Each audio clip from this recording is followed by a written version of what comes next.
Shalom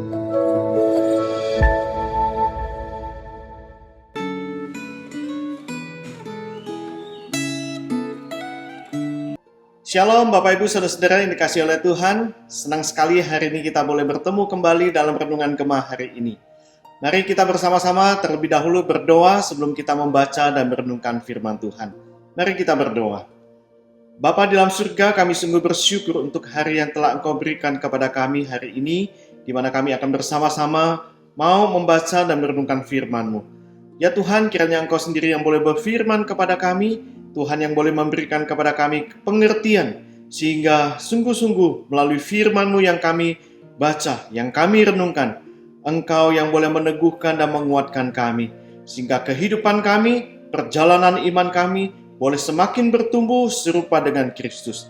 Terima kasih ya Tuhan, terpujilah nama-Mu. Di dalam nama Tuhan Yesus, kami berdoa, kami mengucap syukur bersama-sama. Amin. Bapak Ibu Saudara-saudara yang dikasihi oleh Tuhan, hari ini kita akan bersama-sama merenungkan satu tema, yaitu hidup dan mati adalah sebuah anugerah. Nah, kita akan mengambil satu bagian daripada firman Tuhan yang terambil di dalam Yesaya pasal yang ke-38. Nah, kita tidak akan membaca semua pasal ini, namun saya akan hanya membacakan di dalam ayat yang pertama sampai ayatnya yang ke-8. Demikian firman Tuhan, Yesaya pasal 38, ayat yang pertama sampai ayat yang ke-8. Hizkia sakit dan disembuhkan. Pada hari-hari itu Hizkia jatuh sakit dan hampir mati. Lalu datanglah Nabi Yesaya bin Amos dan berkata kepadanya, "Beginilah firman Tuhan, sampaikanlah pesan terakhir kepada keluargamu, sebab engkau akan mati, tidak akan sembuh lagi." Lalu Hizkia memalingkan mukanya ke arah dinding dan ia berdoa kepada Tuhan. Ia berkata, "Ah Tuhan, ingatlah kiranya bahwa aku telah hidup di hadapan-Mu dengan setia dan dengan tulus hati, dan bahwa aku telah melakukan apa yang baik di mata-Mu." Kemudian menangislah Hizkia dengan sangat. Maka berfirmanlah Tuhan kepada Yesaya, "Pergilah dan katakanlah kepada Hizkia, beginilah firman Tuhan Allah Daud, bapa leluhurmu. Telah kudengar doamu dan telah kulihat air matamu. Sesungguhnya aku akan memperpanjang hidupmu 15 tahun lagi.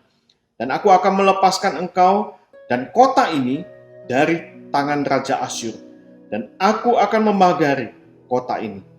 Inilah yang akan menjadi tanda bagimu dari Tuhan, bahwa Tuhan akan melakukan apa yang telah dijanjikannya.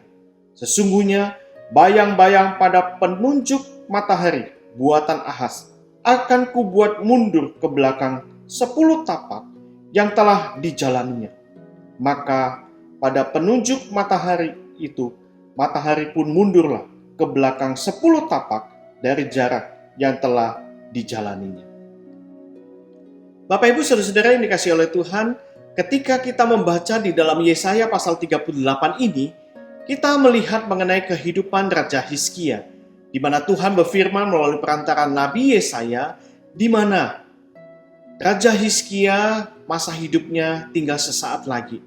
Karena pada masa itu, Raja Hizkia sedang mengalami sakit penyakit yang sangat parah dan tidak mungkin disembuhkan, dipulihkan. Maka Raja Hizkia akan menghadapi kematian. Nah Bapak Ibu Saudara-saudara yang dikasihi oleh Tuhan, jikalau seandainya kita diberitahukan bahwa batas waktu dan usia kita sedemikian singkat, kira-kira apa yang akan kita lakukan? Kemungkinan besar kita akan mempersiapkan diri dengan baik, kita akan mengisi waktu kita dengan sebaik-baiknya, kita akan berusaha menyelesaikan hidup kita sebelum Tuhan memanggil kita. Bahwa hidup kita itu sungguh sangat singkat. Dan melalui kisah ini, Allah sedemikian rupa mengasihi Hizkia, sehingga dia memberitahukan terlebih dahulu kepada Hizkia bahwa dia akan segera meninggalkan dunia ini karena sakit penyakit yang dia alami. Dan Tuhan memberikan kesempatan kepada Raja Hizkia supaya dia boleh berpamitan terlebih dahulu kepada keluarganya. Nah, ini adalah sebuah bentuk daripada kemurahan Tuhan yang begitu besar kepada Raja Hizkia. Dan saudara-saudara yang dikasihi oleh Tuhan, tidak ada orang yang tahu kapan batas umur daripada hidup kita sebagai manusia yang terbatas ini. Kita bisa melihat bahwa ada orang yang sakit parah, namun dipulihkan oleh Tuhan. Ada kelihatan yang orangnya itu kelihatannya tampak sehat, tetapi tidak lama kemudian dia meninggal. Bahkan ada orang yang sudah lama sakitnya, namun kita tidak tahu kapan dia sembuh, atau bahkan kapan dia akan dipanggil oleh Tuhan. Kita harus menyadari bahwa kehidupan kita sebagai manusia sungguh-sungguh sangat terbatas, karena kehidupan kita adalah kehidupan yang terus merosot. Maka kita perlu belajar untuk bersandar kepada anugerah Tuhan di dalam kehidupan ini. Nah, saudara-saudara, ketika kita mendengarkan vonis tentang kematian daripada Raja Hizkia, apa yang dilakukan oleh Raja Hizkia? Maka dia memalingkan dirinya di tembok dan dia menangis dengan sangat. Maka dia berdoa kepada Tuhan. Dia berdoa supaya Tuhan boleh memulihkan akan kehidupannya, akan sakit penyakit yang dia alami. Kemungkinan Hizkia itu adalah orang yang masih sangat muda. Jikalau kita membandingkan di dalam 2 Raja-Raja pasal 18 atau pasal yang ke-20, Raja Hizkia dapat kita hitung kira-kira usianya 39 tahun atau 40 tahun. Dan itu adalah usia yang masih sangat muda. Tetapi Tuhan memvonis dia bahwa masa hidupnya sangat singkat. Nah, mungkin di dalam konteks perjanjian lama mengenai kehidupan ataupun kematian yang kekal itu tidak sejelas seperti apa yang ada di dalam konteks perjanjian baru. Di mana ketika Tuhan Yesus datang ke dalam dunia, dia menyatakan kepada kita bagaimana ketika kita mengalami kematian, maka kita akan mengalami yang namanya kebangkitan tubuh seperti Kristus yang sudah bangkit itu. Nah, saudara-saudara yang dikasih oleh Tuhan, kita juga perlu belajar bagaimana kehidupan kita setelah kematian. Kita adalah orang-orang yang perlu belajar untuk bersyukur bahwa kita sungguh-sungguh sangat memahami di dalam konteks perjanjian baru dan juga di dalam konteks kita saat ini. Oleh sebab itu, ketika kita diperhadapkan dengan sebuah kematian, itu bukanlah sebuah hal yang perlu kita takuti. Rasul Paulus di dalam Filipi pasal yang pertama ayat yang ke-20 dan 23, dia juga mengatakan bahwa sesungguhnya bagiku hidup itu adalah Kristus dan mati itu adalah sebuah keuntungan. Nah, aku ingin pergi dan tinggal bersama dengan Kristus. Hal itu memang jauh lebih baik. Nah, kehidupan kita di dalam dunia ini adalah semata-mata karena anugerah Tuhan. Namun, ketika kita diperhadapkan dengan sebuah kematian, itu pun juga adalah anugerah Tuhan. Karena kita kelak akan bertemu dengan Tuhan Yesus, muka dengan muka, dengan Sang Penebus kita. Oleh sebab itu, saudara-saudara yang dikasihi oleh Tuhan, ketika Raja Hizkia divonis mati, Tuhan mendengar doanya. Tuhan menjawab doanya. Dan Tuhan menambahkan akan usianya sebanyak 15 tahun. Ini adalah sebuah anugerah yang begitu limpah yang Tuhan berikan melalui kepada Raja Hizkia.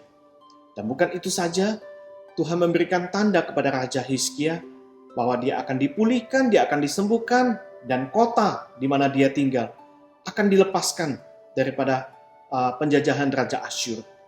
Sesungguhnya Tuhan itu tidak wajib untuk memberikan tanda kepada Raja Hizkia. Dengan Tuhan memberikan penambahan usia kepada Raja Hizkia saja, itu merupakan sebuah anugerah dan kasih yang Tuhan berikan kepada Raja Hizkia. Dan ini adalah satu anugerah yang sungguh-sungguh sangat luar biasa yang Tuhan berikan kepada Raja Hizkia. Nah, pertanyaannya bagi kita untuk kita renungkan pada hari ini adalah, ketika kita menyadari bahwa hidup dan mati kita ada di dalam tangan Tuhan, dan hidup dan mati kita itu adalah semata-mata karena anugerah Tuhan. Nah, bagaimana kita menghadapi dan menjalankan kehidupan kita? Apakah kita menjalani kehidupan kita itu dengan hidup yang sungguh-sungguh mentaati akan firman Tuhan? Kita membagikan kehidupan kita, pengalaman kita bersama dengan Tuhan, dengan orang-orang yang belum kenal kepada Tuhan. Dan ketika kita diperhadapkan dengan kematian, apakah kita tetap menyatakan akan iman kita, bahwa kita adalah orang-orang yang tetap berpegang teguh kepada Kristus, yang akan memimpin dan menuntun kita, sehingga kelak ketika Tuhan memanggil kita, kita dengan iman yang yakin, dengan iman yang teguh, bahwa kita akan berjumpa muka dengan muka dengan Sang Juru Selamat kita, Yesus Kristus. Bagaimana dengan Bapak Ibu Saudara-saudara sekalian? Kiranya melalui firman Tuhan pada hari ini, sungguh-sungguh boleh membawa kita untuk makin limpah, makin dalam, makin kenal dengan Tuhan di dalam kehidupan ini, maupun kita dipersiapkan untuk menghadapi kematian. Tuhan memberkati. Mari kita berdoa. Bapa dalam surga, kami bersyukur kepadamu untuk firman yang boleh kami renungkan pada hari ini. Kami bersyukur ya Tuhan untuk kisah kehidupan Raja Hizkia yang sudah kami dengar. Tuhan boleh beranugerah kepada Raja Hizkia dengan menambahkan usia 15 tahun. Bapa dalam surga, kami menyadari bahwa hidup kami sungguh sangat singkat. Namun biarlah hidup kami bukan hanya soal panjang atau pendek, tetapi bagaimana kami mengisi kehidupan kami dengan hidup tulus, taat, setia kepada Kristus. Tuhan, kami mau belajar seperti Paulus, bahwa hidup itu adalah bagi Kristus dan kematian itu adalah sebuah keuntungan. Ajarlah kami ya Tuhan, ketika kami hidup di dalam dunia ini, kami hidup bagi Kristus. Kami boleh membagikan pengalaman kasih kami, hidup kami bersama dengan Tuhan kepada orang-orang yang belum kenal kepadamu. Sehingga kami boleh membawa mereka datang kepada Kristus, kenal kepada Kristus. Dan ketika kami diperhadapkan dengan kematian, kami adalah orang-orang yang tidak lemah iman, tetapi kami adalah orang-orang yang kuat dan tetap teguh dengan iman kami kepada Kristus. Karena kami punya pengharapan di dalam Kristus, bahwa kami kelak akan berjumpa muka dengan Kristus. Terima kasih ya Tuhan untuk firman-Mu hari ini, yang boleh meneguhkan kami dan menguatkan kami. Dengarlah seru doa kami dan syukur kami, yang kami alaskan hanya di dalam nama Tuhan Yesus, penebus dan juru selamat kami yang hidup. Kami berdoa bersama-sama. Amin.